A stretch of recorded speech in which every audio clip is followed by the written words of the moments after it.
జోయాస్ proprietary ayurvedic medicine అందమైన ఒత్తైన చుట్టూ జోయాస్తోనే సాధ్యం.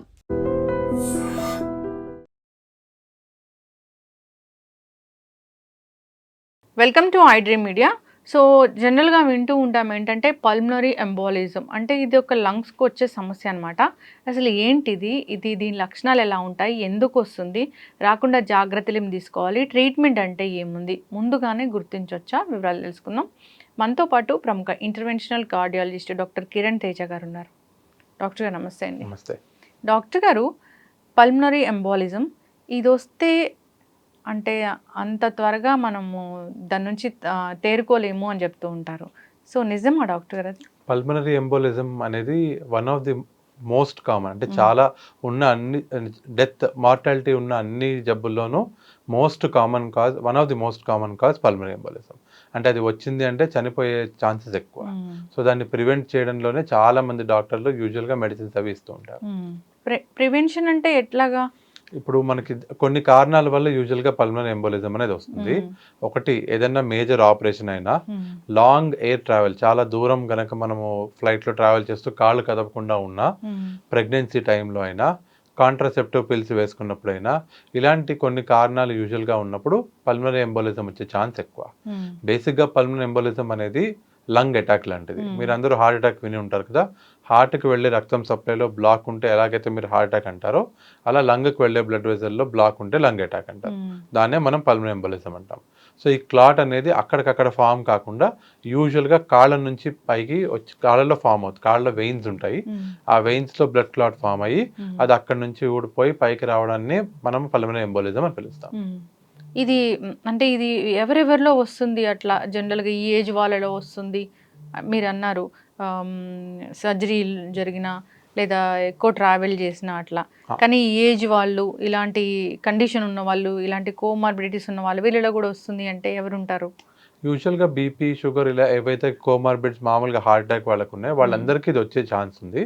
బట్ నేను ఇందాక చెప్పిన వాటిలో ఎప్పుడైతే కాళ్ళు మనం చాలాసేపు కదపకుండా ఉంటామో అటువంటి కండిషన్స్లో ఈ క్లాట్ అనేది ఫామ్ అవుతుంది. సో మామూలుగా ఈ రక్తనాళాలు ఏవైతే మన కాళ్ళల్లో ఉంటాయో దాంట్లో వెళ్ళే బ్లడ్ చాలా స్లోగా ఫ్లో అవుతుంది. ఎప్పుడైతే బ్లడ్ స్లోగా ఫ్లో అవుతుందో క్లాట్ అయ్యే ఛాన్స్ ఎక్కువ. మనం కాళ్ళను అస్సలు కదపకుండా అలాగే ఉంచేసినప్పుడు అది ఇంకా స్లో అవడం వల్ల బ్లడ్ క్లాట్ ఫామ్ అవుతుంది. ఈ కాళ్ళల్లో బ్లడ్ క్లాట్ ఫామ్ అయినప్పుడు మన కాళ్ళ వాపులు బాగా కనిపిస్తాయి. ఎప్పుడైతే ఒక్క కాలుకి, రెండు కాళ్ళకి వాపులు కాకుండా ఒక్క కాలు బాగా వాచింది అనుకోండి, అప్పుడు మనం ఇది ఉందేమో అని సస్పెక్ట్ చేసి వీనస్ డాప్లర్ చేస్తాం.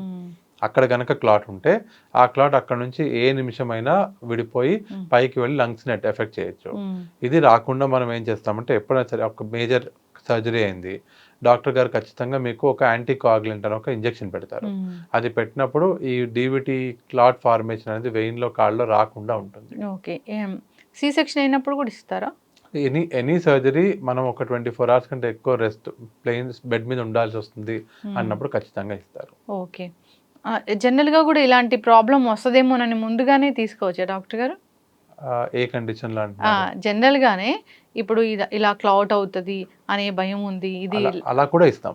ఇప్పుడు ఒకవేళ పేషెంట్ ఉన్నారు, హార్ట్ ఫెయిల్యూర్ పేషెంట్ ఉంటారు, వాళ్ళని మనం ఐసీయూలో అడ్మిట్ చేస్తాము, వాళ్ళు కాళ్ళు కదపరు, ఆయాసపడుతుంటారు, బెడ్ మీద ఉంటారు. అటువంటి టైంలో రాకుండా ఉండడానికి ఖచ్చితంగా యాంటీకోయాగులెంట్ ఇస్తాం. ఓకే. సో ఇది వస్తే డెలివరీ తర్వాత వచ్చిందంటే డెత్ వరకు వెళ్ళారనేది మనం ఈ మధ్య కాలంలో విన్నాము. అంటే అలా ఇవ్వకపోవడం వల్ల వచ్చిందంటారా? అలా చెప్పలేము, అంటే ఎవరికి వస్తుంది అని చెప్పలేము. అలానే అందరు ప్రెగ్నెన్సీకి యాంటీకోయాగులెంట్ ఇస్తూ ఉండలేము, ఎందుకంటే బేబీకి ఎఫెక్ట్ అవుతుంది కాబట్టి.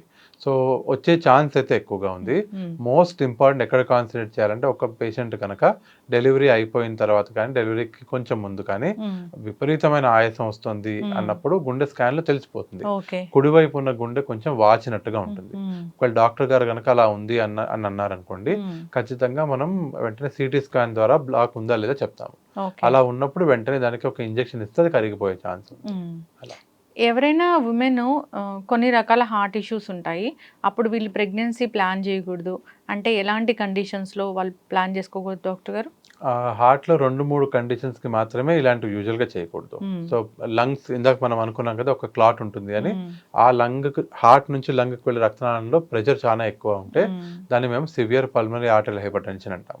దాంట్లో కానీ హార్ట్ నుంచి బయటకు వచ్చే బ్లడ్ ఒక వాల్వ్ ఉంటుంది. ఆ వాల్వ్లో సివియర్ అయోటిక్ స్టెన్స్ ఉన్నా కానీ కొంతమంది చిన్నప్పుడు కొన్ని హోల్ ఉండి ఆ రక్తం రివర్స్ అవుతుంది. దాన్ని ఐజెన్మెంజర్ సిండ్రోమ్ అంటారు. ఇటువంటి కండిషన్స్ ఉంటే మాత్రం ఖచ్చితంగా ప్రెగ్నెన్సీకి యాక్సెప్ట్ చేయరు. ఓకే. కానీ మోస్ట్ ఆఫ్ ది టైమ్స్ ఇండియాలో ఇవన్నీ చూసుకోకుండానే ప్రెగ్నెంట్ అయిపోతారు. అవును. అయిపోయిన తర్వాత 90% ఆఫ్ ది హార్ట్ డిజీజ్కి మనం నార్మల్గా కంటిన్యూ చేయమని చెప్తాం. డ్యూరింగ్ ప్రెగ్నెన్సీ మనం ఆలోచిద్దామని. కొంతమందికి మాత్రం టర్మినేట్ చేయమని చెప్తాం. ఎస్, చక్కగా చెప్పారు డాక్టర్ గారు.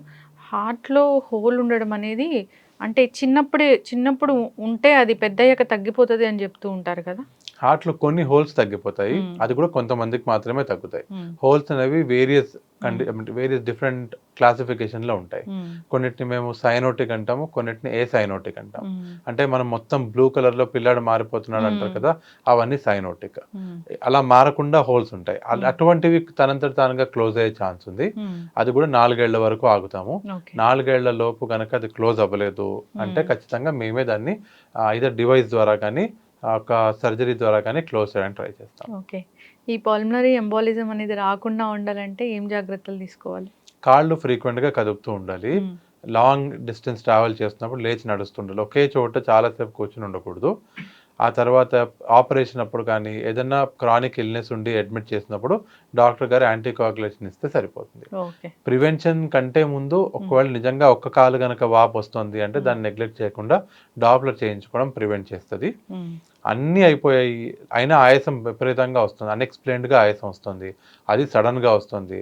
So first cause pulmonary embolism కిందనే ఆలోచించాలి. ఓకే. అంటే ఇక్కడ మోకాళ్ళ కన్నా పైన క్లాట్స్ వస్తాయి డాక్టర్ గారు? కింద కూడా వస్తాయి. బట్ కింద ఉండేది యూజువల్గా చిన్న రక్తనాళం కాబట్టి దాని నుంచి ఎంబోలిజం వచ్చే ఛాన్స్ కొంచెం తక్కువ.